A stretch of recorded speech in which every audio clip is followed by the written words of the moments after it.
جیسا کہ ہم پچھلی قسط میں بتا چکے ہیں کہ حضرت امام حسن کے پڑپوتے محمد مہدی نے عباسی خلیفہ منصور کے خلاف خروج کیا اور مدینہ میں مقتول ہوئے۔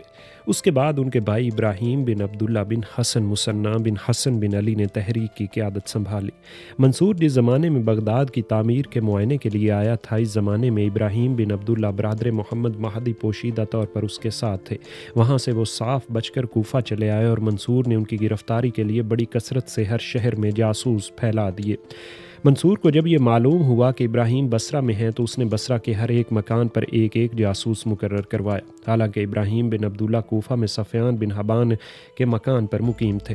یہ بات بھی مشہور تھی کہ سفیان ابراہیم کا بہت گہرا دوست تھا۔ جاسوسوں کی کثرت دیکھ کر سفیان گھبرایا اور اس نے ابراہیم کے صاف نکال دینے کی یہ ترکیب سوچی کہ منصور کے پاس پہنچا اور کہا کہ آپ میرے اور میرے غلاموں کے لیے پروانہ راہداری لکھ دیں اور ایک دستہ فوج میرے ہمراہ کر دیں، میں ابراہیم کو جہاں ہوگا گرفتار کر کے لے آؤں گا۔ منصور نے فوراً پروانہ راہداری لکھ کر دے دیا اور ایک چھوٹی سی فوج بھی اس کے ساتھ کر دی۔ سفیان اپنے گھر میں آیا اور گھر کے اندر جا کر ابراہیم کو اپنے غلاموں کا لباس پہنا کر اور غلاموں کے ساتھ ہمراہ لے کر معاف فوج کوفہ سے چل دیا۔ بصرہ میں آ کر ہر ایک مکان پر دو دو چار چار لشکری مقرر کرتا گیا۔ اس طرح تمام لشکر کے آدمی جب تقسیم ہو گئے، آخر میں صرف سفیان اور ابراہیم رہ گئے تو ابراہیم کو اہواز کی جانب روانہ کر کے خود بھی روپوش ہو گیا۔ بصرہ میں ان دنوں سفیان بن معاویہ امیر تھا۔ اس کو جب یہ کیفیت معلوم ہوئی تو اس نے لشکریوں کو جو جا بجا منتشر اور متعین تھے ایک جگہ جمع کیا اور ابراہیم بن عبداللہ و سفیان بن حبان کی جستجو شروع کی، مگر کسی کو نہ پا سکا۔ اہواز میں محمد بن حسین امیر تھا۔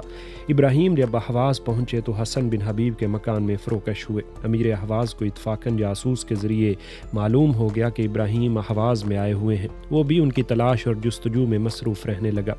ابراہیم عرصہ دراز تک حسن کے مکان میں چھپے رہے اور لوگوں کو اپنی دعوت دیتے رہے۔ سن 145 ہجری میں بصرہ سے یحییٰ بن زیاد بن حیان نے ابراہیم کو اہواز سے بصرہ میں بلوایا اور بڑی سرگرمی سے لوگوں کو محمد مہدی کی بیعت کی طرف بلانا شروع کیا۔ اہل علم اور بااثر لوگوں کی ایک بڑی جماعت نے ان کی بیعت کر لی۔ بصرہ والوں کے 4000 افراد کے نام بیعت کے رجسٹر میں لکھے گئے۔ اسی عرصہ میں محمد مہدی نے مدینہ میں خروج کیا اور ابراہیم کو لکھا کہ تم بھی بصرہ میں خروج کرو۔ منصور نے چند سرداروں کو احتیاطاً بصرہ میں بھیج دیا تھا کہ اگر اس طرح بغاوت کا کوئی خطرہ پیدا ہو تو بصرہ کے عامل سفیان بن معاویہ کی مدد کرے۔ اگر ابراہیم محمد مہدی کے لکھنے کے موافق فوراً خروج کر دیتے تو یقیناً منصور کے ہاتھ پاؤں پھول جاتے اور ابراہیم اور محمد دونوں بھائیوں کو بہت تقویت حاصل ہوتی۔ لیکن اس وقت ابراہیم بصرہ میں بیمار ہو گئے اور بیماری کی وجہ سے انہوں نے خروج میں تامل کیا۔ منصور جب محمد مہدی کے مقابلے کو لشکر روانہ کر چکا تو یکم رمضان المبارک 145 ہجری کو ابراہیم نے بصرہ میں خروج کیا اور سفیان بن معاویہ اور ان سرداروں کو جو اس کی مدد کے لیے آئے ہوئے تھے گرفتار کر کے قید کیا۔ جعفر و محمد پسران سلیمان بن علی یعنی منصور کے چچا زاد بھائی 600 آدمیوں کے ساتھ بصرہ سے باہر پڑے ہوئے تھے۔ یہ بھی منصور کے بھیجے ہوئے تھے۔ ان دونوں بھائیوں نے ابراہیم کے خروج کا حال سنتے ہی حملہ کیا۔ ان 600 آدمیوں کے مقابلے پر صرف 50 آدمی بھیجے گئے اور ان 50 آدمیوں نے 600 کو شکست دے کر بھگا دیا۔ ابراہیم نے تمام بصرہ پر قابض ہو کر لوگوں سے بیعت عام لی اور امان کی منادی کرا دی۔ پھر بیت المال سے 20 لاکھ درہم برآمد کر کے 50 درہم ہر ایک ہمراہی کو تقسیم کیے۔ پھر مغیرہ کو 100 پیادوں کے ہمراہ اہواز کی جانب روانہ کیا۔ اہواز کا عامل محمد بن حسین 4000 فوج لے کر مقابلے کو نکلا، لیکن 100 پیادوں نے 4000 کے لشکر کو شکست دی اور مغیرہ نے اہواز پر قبضہ کر لیا۔ ابراہیم نے عامر بن شداد کو فارس کی جانب روانہ کیا۔ وہاں کے گورنر اسماعیل بن علی بن عبداللہ بن عباس بن عبد المطلب اور اس کے بھائی عبد الصمد نے مقابلہ کیا مگر شکست کھائی اور عمر بن شداد نے صوبہ فارس پر قبضہ کر لیا۔ اس طرح ہارون بن شمس عجلی کو واسط کی طرف بڑھنے کا حکم دیا۔ ہارون نے منصور کے گورنر ہارون ابن حمید ایاوی کو شکست دے کر واسط پر قبضہ کر لیا۔ غرض یہ کہ جس روز مدینہ میں محمد مہدی اور عیسیٰ بن موسیٰ کے لشکروں میں لڑائی ہوئی اور محمد مہدی شہید ہوئے، اس روز تک بصرہ، فارس، واسط اور عراق کا بڑا حصہ منصور کے قبضے سے نکل چکا تھا۔ شام کا ملک بھی بہت جلد قبضے سے نکلنے والا تھا۔ کوفہ والے بھی ابراہیم کے منتظر بیٹھے تھے اور منصور کی حکومت کے باقی رہنے کی کوئی صورت نہ تھی۔ ابراہیم نے یکم رمضان کو بصرہ میں خروج کیا تھا۔ آخر رمضان تک برابر فتوحات کا سلسلہ جاری رہا۔ رمضان کے ختم ہوتے ہی ابراہیم کے پاس خبر پہنچی کہ محمد مہدی قتل ہو گئے ہیں۔ ابراہیم نے عید الفطر کی نماز پڑھ کر عیدگاہ میں اس کی خبر کا اعلان کیا۔ یہی خبر ان لوگوں کے پاس بھی جو دوسرے علاقوں میں منصور کے عملوں سے لڑنے اور ان کو مغلوب اور خارج کرنے میں مصروف تھے پہنچی۔ اس خبر کا پہنچنا تھا کہ سب کے جوش سرد پڑ گئے اور منصور کے سرداروں اور عاملوں میں ایک تازہ دہشت پیدا ہو گئی۔ بصرہ والوں نے اس خبر کو سن کر محمد مہدی کی جگہ ابراہیم کو جو ان میں موجود تھے خلیفہ تسلیم کیا اور پہلے سے زیادہ جوش اور ہمت دکھانے پر آمادہ ہو گئے۔ ابراہیم کے ہمراہیوں میں بہت سے لوگ بصرہ میں کوفہ والے بھی تھے۔ بصرہ والوں کی یہ رائے تھی کہ بصرہ ہی کو دارالخلافہ اور مرکز حکومت قرار دیا جائے اور اطراف میں فوجیں بھیجنے اور انتظام کرنے کا کام انجام دیا جائے، مگر کوفیوں نے اس سے اختلاف کر کے یہ رائے ظاہر کی کہ ابراہیم کو فوج لے کر خود کوفہ کی طرف حملہ آور ہونا چاہیے اور کوفہ والے بھی ان کے منتظر اور چشمے بارہ بیٹھے ہیں۔ ابراہیم نے کوفیوں کی رائے سے اتفاق کیا اور اپنے لڑکے حسن کو بصرہ میں اپنا نائب بنا کر کوفہ کی طرف روانگی کا عزم کیا۔ یہ خبر کوفہ میں منصور کو پہنچی تو وہ بہت مضطرب ہوا اور اس نے فوراً تیز رفتار قاصد عیسیٰ بن موسیٰ کے پاس روانہ کیا کہ جس قدر جلد ہو سکے اپنے آپ کو کوفہ میں پہنچاؤ۔ ساتھ ہی مہدی کو خراسان میں لکھا کہ فوراً فارس پر حملہ کرو۔ اس طرح ہر ایک عامل کو جو خطرے سے محفوظ تھا اپنی طرف بلایا۔ جس کے قریب ابراہیم کا کوئی سردار تھا اس کو لکھا کہ تم مقابلے میں ہمت سے کام لو۔ ہر طرف سے فوجیں بڑی صورت کے ساتھ منصور کی طرف آنے لگی، یہاں تک کہ 1,00,000 فوج کوفہ میں آ کر جمع ہو گئی۔ ابراہیم کے حملے کی خبر سن کر منصور نے 50 روز تک کپڑے نہیں بدلے اور اکثر مسلح ہی پر بیٹھا رہا۔ ادھر ابراہیم بن عبداللہ 1,00,000 فوج کے ساتھ کوفہ سے 30 یا 40 میل کے فاصلے پر پہنچ کر خیمہ زن ہوئے۔ ادھر عیسیٰ بن موسیٰ معا اپنی ہمراہ فوج کے وارد کوفہ ہوا۔ منصور نے عیسیٰ بن موسیٰ کو ابراہیم کی لڑائی پر روانہ کیا اور حمید بن قحطبہ کو مقدمۃ الجیش بنایا۔ ابراہیم کو مشورہ دیا کہ لشکرگاہ کے گرد خندق کھود لو، مگر ابراہیم کے ہمراہیوں نے کہا کہ ہم مغلوب نہیں بلکہ غالب ہیں، لہٰذا خندق کھودنے کی ضرورت نہیں۔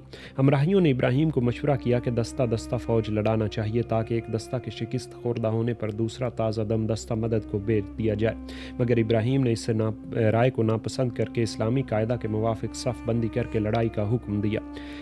لڑائی شروع ہوئی۔ حمید بن قحطبہ شکست کھا کر بھاگا۔ عیسیٰ نے اس کو قسم دے کر روکنا چاہا مگر وہ نہ رکا۔ عیسیٰ بھی مع لشکر مصروف جنگ ہوا اور اس کے اکثر ہمراہی تاب مقاومت نہ لا کر فرار ہونے لگے۔ عیسیٰ ابھی تک میدان میں مقابلے پر ڈٹا رہا مگر اس کے شکست پانے یا مغلوب ہونے میں کوئی کسر باقی نہ رہی تھی کہ یکایک جعفر اور محمد پسران سلیمان بن علی ایک لشکر لیے ہوئے لشکر ابراہیم کے عقب میں آ پہنچے۔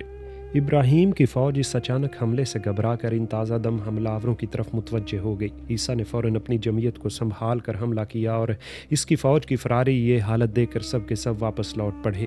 حمید بن قحطبہ بھی اپنے ہمراہیوں کو لے کر حملہ آور ہوا۔ اس طرح ابراہیم کے لشکر بیچ میں گر گیا اور حملہ آوروں نے اس کے لیے میدان کو تنگ کر دیا جس کی وجہ سے ابراہیم کے بہت سے لشکری جی کھول کر مقابلہ نہ کر سکے۔ آخر بے ترتیبی کے ساتھ نکل کر بھاگنے لگے۔ نتیجہ یہ ہوا کہ ابراہیم کے ساتھ صرف 400 آدمی باقی رہ گئے۔ ان لوگوں کو عیسیٰ، حمید، محمد اور جعفر نے چاروں طرف سے گھیر لیا۔ آخر ابراہیم کے گلے میں ایک تیر آ کر لگا جو بہت کاری تھا۔ ہمراہیوں نے گھوڑے سے اتار لیا اور چاروں طرف ہلکا کر کے مقابلے اور مدافعت میں مصروف ہوئے۔ حمید بن قحطبہ نے اپنی رکابی فوج کو پوری طاقت سے حملہ کرنے کا حکم دیا اور ابراہیم کے ہمراہیوں کو مغلوب اور منتشر کر کے ابراہیم کا سر اتار کر عیسیٰ کی خدمت میں پیش کیا۔ عیسیٰ نے منصور کی خدمت میں بھیج دیا۔ 25 ذی القعدہ سن 145 ہجری کو یہ حادثہ وقوع پذیر ہوا تھا۔ اس کے بعد حسن بن ابراہیم بن عبداللہ کو بصرہ سے گرفتار کر کے قید کر دیا گیا اور اس کے ساتھ ہی یعقوب بن داؤد کو بھی گرفتار کر لیا گیا۔ محمد مہدی اور ان کے بھائی کے قتل سے فارغ ہو کر منصور نے بصرہ کی حکومت سالم بن قتیبہ باہلی کو دی اور موصل کی حکومت اپنے لڑکے جعفر کو دی۔ اس کے ساتھ حرس بن عبداللہ کو سپہ سالار بنا کر بھیجا۔ امام مالک نے مدینہ میں محمد مہدی کی بیعت کرنے کی لوگوں کو ترغیب دی۔ ان کو کوڑوں سے پٹوایا گیا۔ امام ابو حنیفہ نے عراق میں ابراہیم بن عبداللہ کی حمایت میں فتویٰ دیا تھا، اس لیے ان کو منصور نے گرفتار کر کے بلوایا اور بغداد میں لے جا کر اس کی تعمیر کا سلسلہ جاری تھا قید کر دیا۔ اس قید میں اینٹوں کی گنوانے کی خدمت بطور مشقت ان سے لی جاتی تھی۔ یہ بھی روایت ہے کہ منصور نے ان کو عہدہ قضا سپرد کرنا چاہا اور انہوں نے جب انکار کیا تو منصور نے اینٹوں کو گننے کا کام ان کے سپرد کیا۔ اسی حالت میں سن 150 ہجری تک مصروف اور مقید رہ کر وہ وفات پا گئے۔ علاوہ اس کے اور علماء نے بھی مثلاً ابن اجلان اور عبد الحمید بن جعفر وغیرہ نے محمد مہدی اور ان کے بھائی ابراہیم کی بیعت کے لیے فتوے دیے تھے۔ ان سب علماء کو بھی اسی قسم کی سزائیں دی گئی۔ سن 146 ہجری میں علاقہ خزر کے ترکوں نے علم بغاوت بلند کیا اور باب الابواب سے آرمینیا تک مسلمانوں کو قتل اور غارت کرتے ہوئے چلے آئے۔ اسی سال جزیرہ قبرص پر مسلمانوں نے بحری حملہ کیا اور سیستان کے علاقے میں خارجیوں نے شورش اور بغاوت کی تو منصور نے یمن کی گورنری سے تبدیل کر کے مان بن زائدہ کو سیستان کی حکومت پر بھیج دیا اور وہاں مان بن زائدہ نے تمام شورش اور فساد کو فروغ کیا۔ سن 151 ہجری تک وہ وہاں رہا، آخر دھوکے سے خارجیوں نے اس کو قتل کیا۔ جب محمد مہدی نے خروج کیا تو منصور کی طرف سے سندھ کا گورنر عامر بن حفص بن عثمان تھا۔ محمد مہدی نے خروج کر کے اپنے بیٹے عبداللہ معروف باشتر کو اس کے چچا ابراہیم کے پاس بصرہ کی جانب روانہ کر دیا تھا۔ یہاں پہنچ کر عبداللہ اشتر نے اپنے چچا کے مشورے سے ایک تیز رفتار اونٹنی لے کر سندھ کا قصد کیا، کیونکہ عامر بن حفص حاکم سندھ سے اعانت اور ہمدردی کی توقع رکھتا تھا۔ عبداللہ اشتر نے سندھ میں پہنچ کر عامر بن حفص کو دعوت دی اور اس نے اس دعوت کو قبول کر کے محمد مہدی کی خلافت کو تسلیم کیا اور عباسیوں کے لباس اور نشانات کو چاک کر کے خطبہ میں محمد مہدی کا نام داخل کیا۔ اسی عرصے میں عامر بن حفص کے پاس محمد مہدی کے مارے جانے کی خبر پہنچی۔ اس نے عبداللہ اشتر کو اس حادثے سے اطلاع دے کر تعزیت کی۔ عبداللہ اشتر نے کہا کہ اب تو مجھ کو اپنی جان کا خطرہ ہے، میں کہاں جاؤں اور کیا کروں۔ سندھ کی حالت اس زمانے میں یہ تھی کہ بہت سے چھوٹے چھوٹے راجا جو عمر بن عبدالعزیز کے زمانے میں مسلمان ہو گئے تھے، وہ اپنی اپنی ریاستوں پر فرما روائی کرتے تھے اور خلیفہ وقت کی سیادت کو تسلیم کر کے تمام اسلامی شعائر کے پابند اور اپنے حقوق حکمرانی پر قائم تھے۔ عمر بن حفص نے عبداللہ اشتر کو مشورہ دیا کہ تم سندھ کے فلاں بادشاہ کی مملکت میں چلے جاؤ، وہ حضور اکرم صلی اللہ علیہ وآلہ وسلم کے نام پر قربان ہوتا ہے اور رفاع عہد میں مشہور ہے، یقین ہے کہ تمہارے ساتھ بڑی عزت اور محبت سے پیش آئے گا۔ عبداللہ اشتر نے رضامندی ظاہر کی اور عمر بن حفص نے اس بادشاہ سے خط و کتابت کر کے عبداللہ اشتر کی نسبت عہد نامہ لکھوا کر منگوا لیا اور عبداللہ کو اس کی طرف روانہ کر دیا۔ سندھ کے اس بادشاہ نے اپنی بیٹی کی شادی عبداللہ اشتر سے کر دی اور سن 151 ہجری تک عبداللہ اشتر اسی جگہ رہا اور اس عرصہ میں قریباً 400 عرب اطراف و جوانب سے کھنچ کر عبداللہ اشتر کے پاس آ کر جمع ہو گئے۔ منصور کو اتفاقاً یہ حال معلوم ہو گیا کہ عبداللہ اشتر سندھ کے ایک بادشاہ کے یہاں مقیم ہے اور ایک چھوٹی سی جمعیت عربوں کی اس کے پاس موجود ہے۔ منصور نے سن 151 ہجری میں عمر بن حفص کو سندھ کی گورنری سے بلا کر مصر کی حکومت پر بھیج دیا اور سندھ کی گورنری پر ہشام بن عامر تغلبی کو روانہ کیا۔ رخصت کرتے وقت تاکید کی کہ عبداللہ اشتر کو جس طرح ممکن ہو گرفتار کر لینا، اگر سندھ کا بادشاہ اس کے دینے سے انکار کرے تو فوراً اس پر چڑھائی کرو۔ ہشام بن عامر نے ہر چند کوشش کی مگر سندھ کا وہ بادشاہ عبداللہ اشتر کو دینے پر رضامند نہ ہوا۔ آخر طرفین سے لڑائی پر آمادگی ظاہر ہوئی۔ عبداللہ اشتر جس حصہ ملک میں مقیم تھا اس طرف ہشام بن عامر کے بھائی صفیح نے فوج کشی کی اور اتفاقاً ایک روز عبداللہ اشتر صرف 10 سواروں کے ساتھ دریائے سندھ کے کنارے سیر کرتا ہوا نکلا۔ وہاں صفیح کی فوج یکایک سامنے آ گئی۔ صفیح نے عبداللہ کو گرفتار کرنا چاہا اور عبداللہ اشتر اور اس کے ہمراہیوں نے مقابلہ کیا اور لڑائی ہونے لگی۔ آخر عبداللہ اشتر اور اس کے ہمراہی سب کے سب مارے گئے۔ ہشام بن عامر نے اس کی اطلاع منصور کو دی اور منصور نے لکھا کہ اس بادشاہ کے ملک کو ضرور پامال کر دیا جائے۔ چنانچہ لڑائیوں کا سلسلہ جاری رہا اور ہشام نے اس کے تمام ملک پر قبضہ کر لیا اور عبداللہ اشتر کی بیوی معاپ نے لڑکے کے گرفتار ہو کر منصور کے پاس بھیجی گئی۔ منصور نے عبداللہ اشتر کے لڑکے اور بیوی کو مدینہ بھیج دیا کہ ان کے خاندان والوں کے سپرد کر دیے جائیں۔ عبداللہ صفاح نے مرتے وقت منصور کو اپنا ولی عہد مقرر کیا اور منصور کے بعد عیسیٰ بن موسیٰ کو ولی عہد بنایا تھا۔ اب اس وصیت کے موافق منصور کے بعد عیسیٰ بن موسیٰ خلیفہ ہونے والا تھا۔ منصور جب محمد مہدی اور ابراہیم کے خطرات سے مطمئن ہو گیا اور عیسیٰ بن موسیٰ کی امداد کا زیادہ محتاج نہ رہا تو اس نے چاہا کہ بجائے عیسیٰ کے اپنے بیٹے مہدی کو ولی عہد بنائے۔ اول عیسیٰ سے اس کا ذکر کیا، عیسیٰ نے اس کو قبول اور منظور کرنے سے انکار کیا۔